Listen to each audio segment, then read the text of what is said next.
Decoded with Juiceman.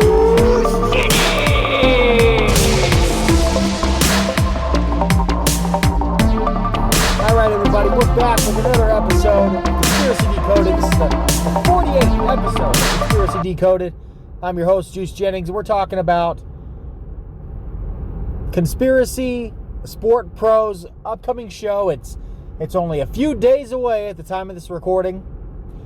Dismember to Remember. It's coming to Mary Esther, Florida for the first time. The Blue Moon Bar. It's an outside venue. And they're looking to blow the roof off this place. They're looking to make a big statement in a brand new venue.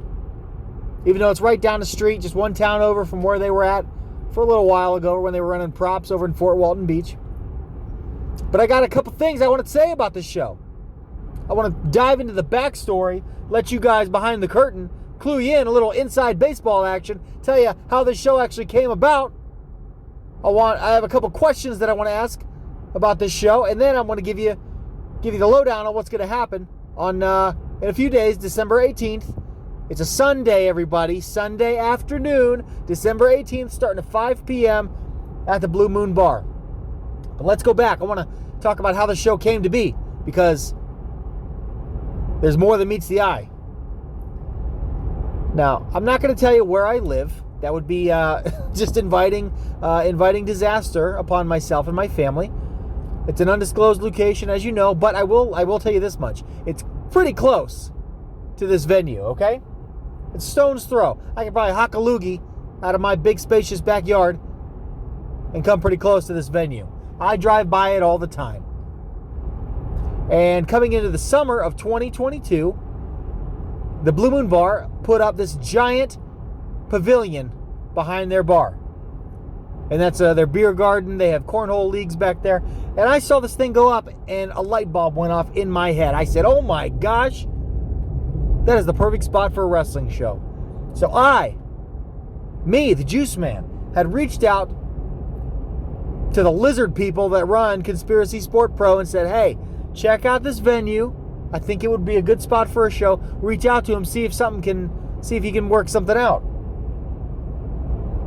And I never heard anything. So then a couple months later, in passing, I would say something, oh, hey, lizard people, check that out. Check out the Blue Moon Bar. I think it would be a good fit for us. Again, nothing. And then we all know, if you've listened to the last episode, I get canceled.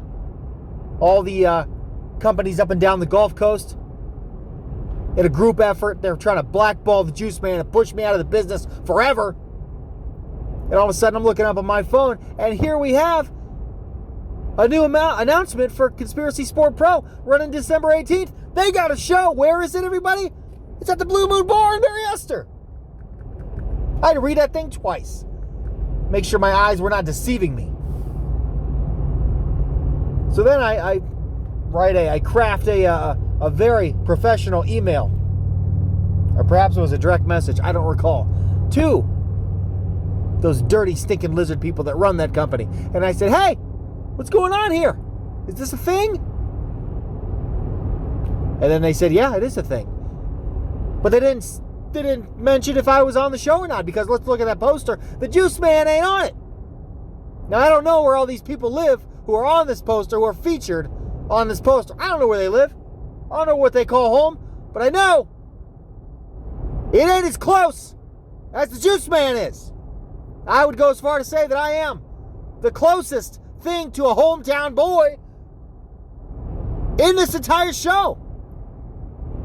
And I'm not on the poster, which means one thing. It means they care more about sticking it to the Juiceman and screwing me over than they care about making money. Then they care about selling tickets and putting butts in those seats. Because if they really wanted to make some money, if they really wanted to look good in front of these people and make this the new home for Conspiracy Sport Pro, they would put Juice Jennings on the poster. Because it goes hand in hand.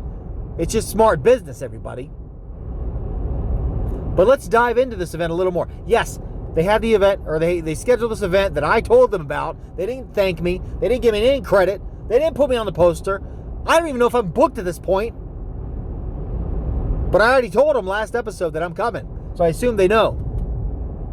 What am I going to do? I don't know. But I know it's not even a secret. I told him. I'm giving him fair warning. Hey, Juiceman's coming down the pipe. He's coming in hot, and he wants something to do, and he wants paid handsomely for what he does better than anyone else walking flat earth, and that is wrestling professionally. Disregard that noise you just heard. I'm going to keep talking.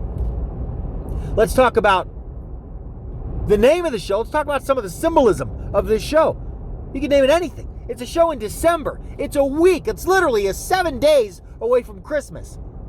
You could have called this thing anything you wanted. You could have called it Miracle on Route 98. You could have called it Christmas Combat. You could have called it Seasons Beatings. Like every independent wrestling promotion calls their show in December. They all call their show Seasons Beatings. It's totally not creative. But you could have called it that. But what did you call it? What did you decide to call it?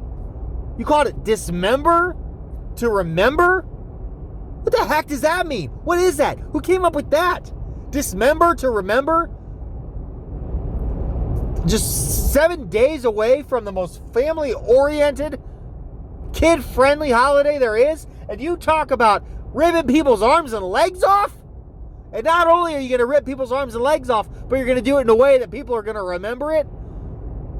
And distinct from other instances where people had their arms and legs ripped off? It doesn't make any sense.